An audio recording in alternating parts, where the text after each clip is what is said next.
Rocineiros! Estou eu aqui de volta com vocês para trazer o último episódio de Enredo Sinopse para o grupo especial, A Vila Isabel, que vai trazer aí então o retorno de Paulo Barros para a sua agremiação. Já esteve por lá em 2018 e apresentou um desfile bastante controverso e complicado que gerou muita repercussão a respeito da decisão da escola de retomar esse casamento. Martinalha que o diga. Mas antes de começar a esmiuçar essa sinopse, curte o nosso vídeo, compartilha com todo mundo que gosta de carnaval. Aproveita e se quiser segue o coleguinha nas redes sociais, também a Osner, e participe do nosso grupo de WhatsApp. Lá você vai ser informado sobre todas as novidades do carnaval em tempo real. Paulo Barros então traz o enredo Nessa Festa Eu Levo Fé e aproveita essa questão de que a maioria das festas populares ao redor do planeta, elas acontecem por motivo religioso, seja ele sagrado ou profano. E quando a gente fala de profano, a gente está se referindo àquelas manifestações que louvam entidades não ligadas ao cristianismo, que se baseia numa cultura monoteísta. Então estamos falando dos hindus, dos indígenas e das religiões de matriz africana. Paulo Barros então começa a sua sinopse de uma forma muito clara, muito objetiva, com uma leitura direta,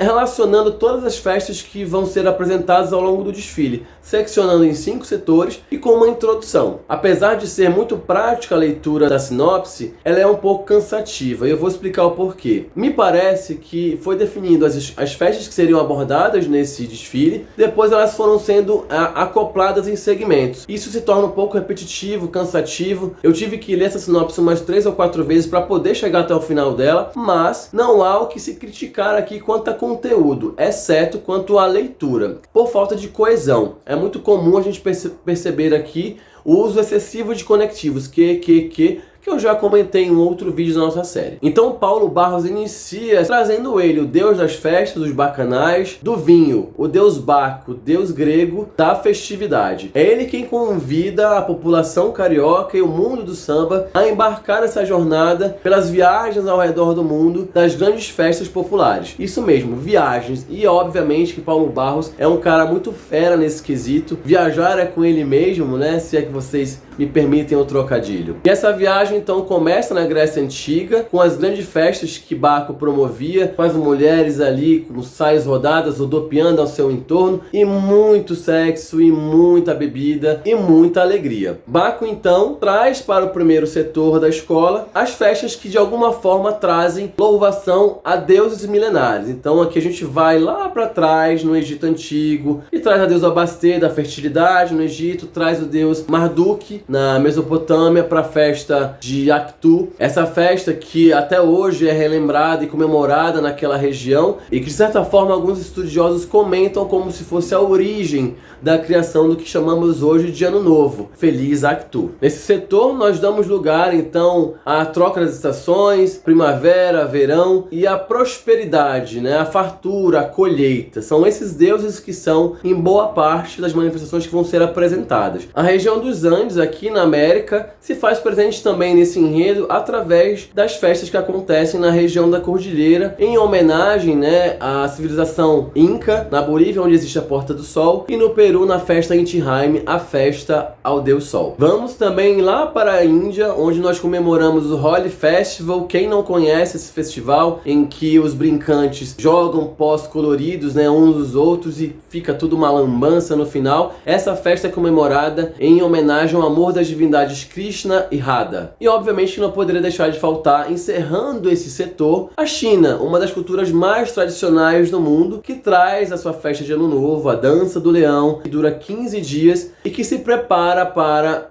um novo momento, um novo ciclo, a representa a troca entre os animais, leão, coelho, bode, etc. E lá se encerra com o Festival das Lanternas, onde os monges iluminavam os seus templos em homenagem ao deus Buda. E obviamente iniciavam então a celebração da primeira lua cheia do ano lunar. Vamos exorcizando assim os espíritos maléficos e trazendo a prosperidade e a festividade para o segundo setor da escola. Aqui nós não vamos mais falar de deuses, vamos falar então dos padroeiros, os santos que em algumas regiões do mundo, de certa forma, são a base de algumas manifestações populares muito tradicionais. E aqui nós iniciamos então com o Japão e a sua cultura shintoísta, que comemora o festival Matsuri e um deles o festival Kurayami, em homenagem à divindade Okami. E vamos então à Irlanda com o St. Patrick's Day, o Festival Verde em homenagem ao sacerdote druida, que marca muito bem a questão religiosa do local. Segue-se para as Filipinas, onde encontramos o Festival Sinulog em homenagem a Santo Ninho, o Menino Jesus, que marca essa transição entre a cultura local, a religiosidade local e a cultura cristã que desembarcou ali pela região ao longo dos séculos. E o encerramento desse setor se dá com a grande peregrinação que acontece em Valência, na Espanha, em homenagem à Virgem dos Desamparados, onde os fiéis carregam buquês que vão formar o grande manto da imagem colossal. Para seguirmos ao terceiro setor, Baco então nos convida para os folguedos de fé que acontecem em território brasileiro. Aqui só dá Brasil. A gente inicia esse setor com a lavagem das escadarias do Senhor do Bonfim, que traz junto consigo as imagens de Oxalá e Nosso Senhor Jesus Cristo, as baianas vestidas de branco, trazendo muita oferenda para o mar, incluindo a nossa querida Iemanjá, que preenche os mares com muito perfume, comida e oferendas à rainha Iemanjá, a rainha africana. Seguimos para através de uma das mais tradicionais festas populares do Brasil, a festa junina, que ocorre nos períodos de Santo Antônio, São João e São Pedro, e que é difundida para o Brasil inteiro. Passamos para a Cavalhada, que é uma manifestação de origem portuguesa, que também ocorre em muitos segmentos aí pelo interior do país. Mas é no Círio de Nazaré que encontramos a maior manifestação católica do país. É uma procissão gigantesca que ocorre no mês de outubro, na cidade de Belém do Pará, onde a corda que carrega a imagem traz um símbolo de fé. Há quem diga que quem consegue pegar na corda se aproxima muito mais da Nossa Senhora de Nazaré e consegue alguns milagres. Encerramos então com o Festival de Parintins. Aqui a manifestação folclórica traz a presença do boi e a sua ressurreição com um manifesto de pagelança, típico da cultura indígena do local. E é essa pagelança de Parintins que introduz o quarto setor da escola, que vai trazer as festas que comemoram e celebram o Dia dos Mortos. Aqui nós temos então o primeiro segmento em homenagem aos indígenas e à lenda Quarupi, um ritual das nações do Alto do Xingu que celebra então os seus mortos e se prepara para que eles vivam a eternidade. Vamos então para a África, a região de Mali, onde encontramos a dança das máscaras com muita cor e trajes típicos que celebra o sol e a terra, onde a vida e a morte se encontram. Seguimos então de mãos dadas com Baco e retornamos para a Europa, mais precisamente na Escócia, nas ilhas de Shetland, onde vamos encontrar os povos antigos vikings, o Festival do Fogo, que é celebrado através da queima de grandes embarcações levadas ao mar. Acredita-se se tratar então de uma manifestação que remonta à cultura ancestral, onde os grandes guerreiros acreditavam que a morte gloriosa em batalha os levaria até Valhalla, a terra santa dos vikings, o salão dos mortos, onde eles se encontrariam com os grandes deuses. Thor, Odin, Loki e todos os outros deuses que fazem parte da mitologia nórdica. Voltamos para as Américas, em território mexicano, onde encontramos talvez a festa mais popular e mais conhecida mundialmente em homenagem aos mortos, a Festa de los Muertos, que acontece no dia 1º de novembro em território mexicano e que celebra de uma forma muito alegre, divertida, colorida, com muita comida e bênçãos, a possibilidade de conexão com os antepassados. Acredita-se que somente neste dia se abre um portal entre o céu e a terra para que se permita a comunicação entre os vivos e os mortos. A máscara La Catrina é um dos grandes símbolos dessa festa, que celebra a cultura ancestral. Permanecemos então na América, subimos um pouco e vamos até a região de New Orleans, onde nós encontramos uma grande profusão da cultura jazz e as suas manifestações funerárias. Aqui o povo anda pelas ruas cantando e glorificando os seus mortos, encerrando o seu desfile com situações catárticas. É quase um grande deslumbre, provocando então uma manifestação muito rica no Dia dos Mortos. E encerramos em solo americano este setor com a festa de Halloween, é claro, a festa que antecipa o Dia de Todos os Santos, o 1º de novembro, ocorrendo todo dia 31, com muita festividade, muita cor. Nos Estados Unidos, aquelas grandes abóboras laranjas que marcam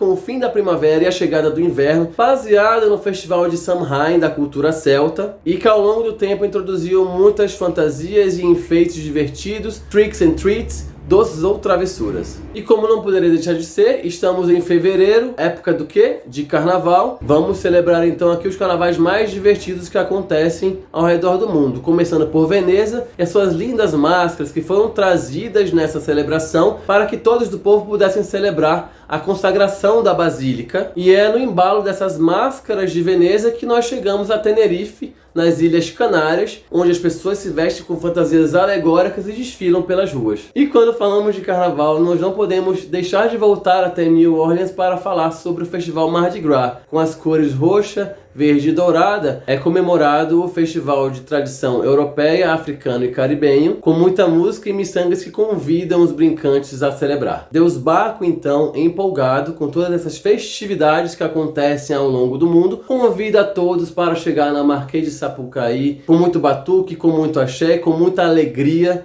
no maior espetáculo a céu aberto da terra. O triunfo do prazer, conduzido pelo rei Momo, faz transbordar de alegria o deus grego, que decreta: diga aos súditos da folia que no final dessa história, vocês que semeiam alegria, merecem colher a vitória. Evoé, nessa festa eu levo fé. Encerra-se aqui então a sinopse da Vila Isabel. A grande pergunta que todos querem saber é se vai ter Paulo Barros girando, rodando, brincando, subindo e descendo com as suas alegorias mirabolantes, né? Eu acredito que sim, é um enredo que provoca isso, afinal de contas temos cortejos, temos danças, festivais de todas as espécies possíveis, um terreno muito fértil para que se possa propagar. Uma das imagens que eu acredito que vai acontecer com grande frequência é a utilização de alas coreografadas. E aqui mora o grande desafio de Paulo Barros. Se ele conseguir trazer um carnaval em termos alegóricos muito mais parecido com Viradouro 2019, Vila Isabel 2018 ou Tuiuti 2022, nós podemos ter um enredo e um carnaval bastante competitivo na Vila Isabel. Afinal de contas, você traz, através de mensagens muito claras e esculturas, constroem esse enredo de uma forma muito mais objetiva.